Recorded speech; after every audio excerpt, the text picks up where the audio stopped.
I saw on your story some people commenting criticism. How, like with criticism, it's obviously not accepted. But, I mean, like, how do you deal with that? Like, I thought it was good for you pointing them out.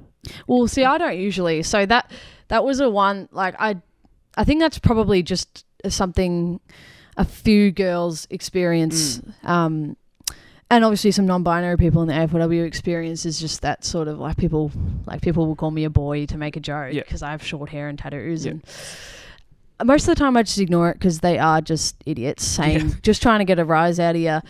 And it is hard to deal with. And like, I know Dakota Davidson, who's a Lions forward, she's talked about it, and it is just idiots. But I think that grand final, I was like, look, I've had a great game. We've won the flag, and I'm still copying this. I was like, I don't think so. Like, you want to say it, you can say it to everyone who follows me if you want. And I got so many positive comments just telling them to ignore it. And I was like, I do ignore it most of the time, but also like, I think it shows a bit of strength to kind of not hit back, but kind of just stand up and say, I have short hair and what.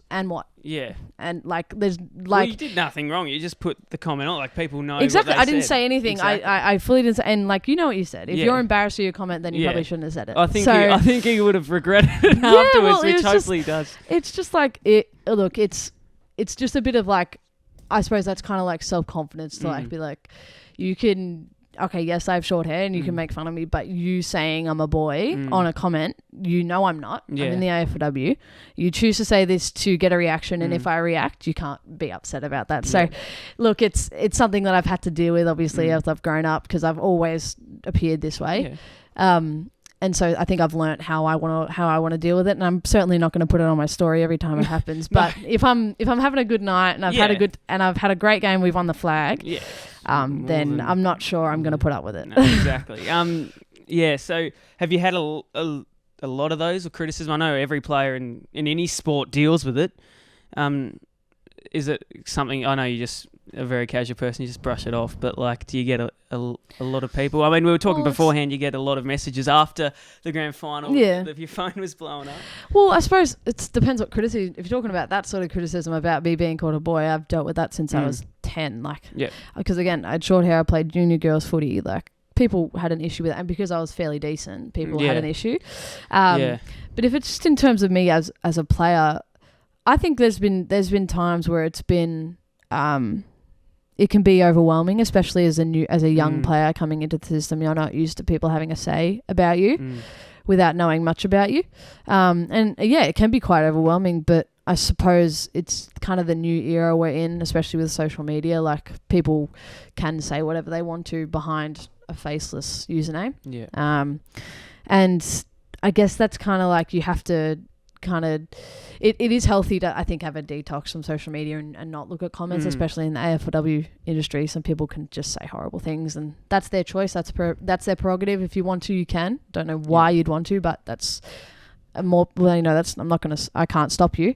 But I suppose it's part of anyone. If you're in the limelight and you're doing well enough that people have something to say about you, that's something on its own. Like, people are watching you because you're so good at your sport. And you can critique, and you can have a bad game, and you can miss a kick and all that. But at the end of the day, you just got to come back to what makes you and really rely on the people around you. I think, like, you have to talk about it. You can't just go insular, which I've done before for sure. I've just gone really insular, and I felt like the whole world was against me. But if you got to lean on the people around you because they know you properly. And I mean, it's hard. But I mean, I really feel for the AFL boys who are exposed to so much more because they're on such a bigger stage.